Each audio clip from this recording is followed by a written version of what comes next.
What was it like sort of batting out there? I mean, you made it look easy, but you were sort of head and shoulders above everyone else. Yeah, I think probably at the halfway mark I was a bit disappointed we didn't get more runs off the last few overs, for sure. I think after the platform we set, and obviously I was still out there as a set batter, I thought I probably let us down a little bit at the back end. It's hard to judge a wicket until both teams have batted on it. I certainly think in hindsight it was a pretty difficult wicket to start on for new batters if you got your length right. And they showed when they got to bowl at a new batter, they bowled pretty well and took some wickets. So, we knew we just had to get the ball in the right areas and get that run rate climbing and we'd be okay. But, it's not often that you walk off thinking you haven't got enough and it turns out to be plenty. You guys are 12 nil up now. Are you letting yourselves think about the 16 nil yet? Oh, yes and no. It's been obviously spoken about a little bit in the last few days. I think, we've moved from one game to the next pretty quickly and had to focus on that. So the test match is going to offer a different challenge for both teams, I think, across that 4-day period. But certainly we won't be wanting to let England back into the series at all. I think the ruthless nature of this group is that we want to compete and really drive it home. So, England will have a bit to think about, obviously, in the next few days, and I'm sure they'll come out really hard and want to get a test match win, as we would as well.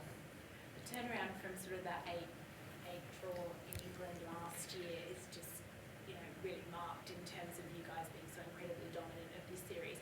Can you give us a little bit of insight into what was spoken about by you guys after that to bring about this result now? There's probably been a little bit more play out, obviously, within the group since that 2023 Ashes. Obviously, that T20 World Cup didn't go to plan, and we've certainly got the personnel within the squad, not just the group that's here, but we've obviously got some injured players sitting at home as well. So, the personnel that we have and bring on tour are certainly the best in the country, if not the best players in the world.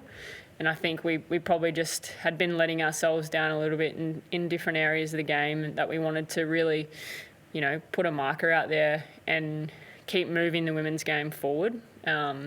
There's no knowing what we can achieve as a group now. I think that's been discussed a lot in the recent months, and we've always gone back to what's worked for us. We haven't really tried to push the boat out too much, and I think these last 6 games and including the ODIs against India and New Zealand, we've certainly had discussions about how far we can push the game and get the game changing a little bit for the women.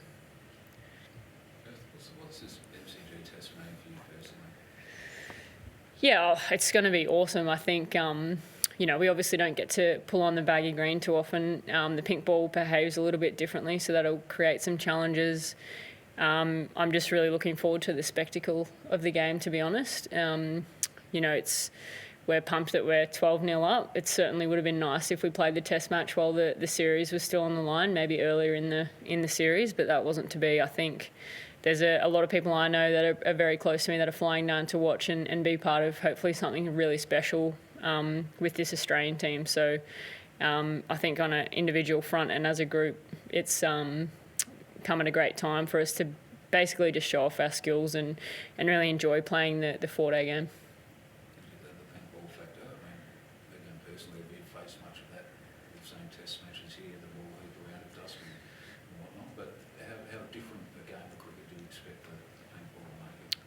I won't have to worry too much about the swinging ball, hopefully. I won't be too high up that order now that I'm keeping, but I think, it's always nice to be offered a challenge as a group. I think, it's really easy for us to overcomplicate 4-day cricket because we don't play lots of it, but I also think that helps. It's still a bat and a ball.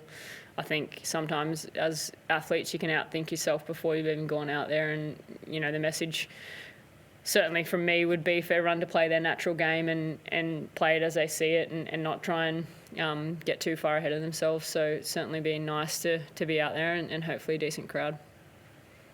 Tonight you levelled Carrollton as Australia's highest run scorer of all time. What does it mean to be up against an echelon player? Yeah, wow. I think, there was plenty of times throughout my career, early doors, that I didn't think I'd score 1 run. So I guess that's pretty cool. I certainly don't play the game for those individual accolades, but I'm under no illusion to the fact that I've had a significant amount of help along the way, not only with the coaches that have thrown me a million balls, but people back home who've supported me through thick and thin, unconditionally, and just really proud to have been able to repay the favour, I guess, and score some runs and contribute to some wins. But hopefully, at the ripe old age of 31, I've still got a few more left in me. You must have been happy with your keeping today. You're looking forward to having the gloves through the test match?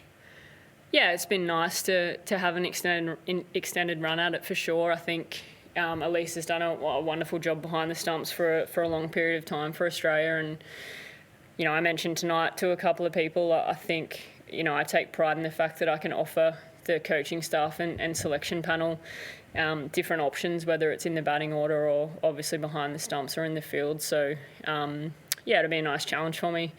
Wicket keeping and batting in that middle order role. So looking forward to what that's going to present. And, yeah, hopefully I'm just warming Midge's spot for a little while.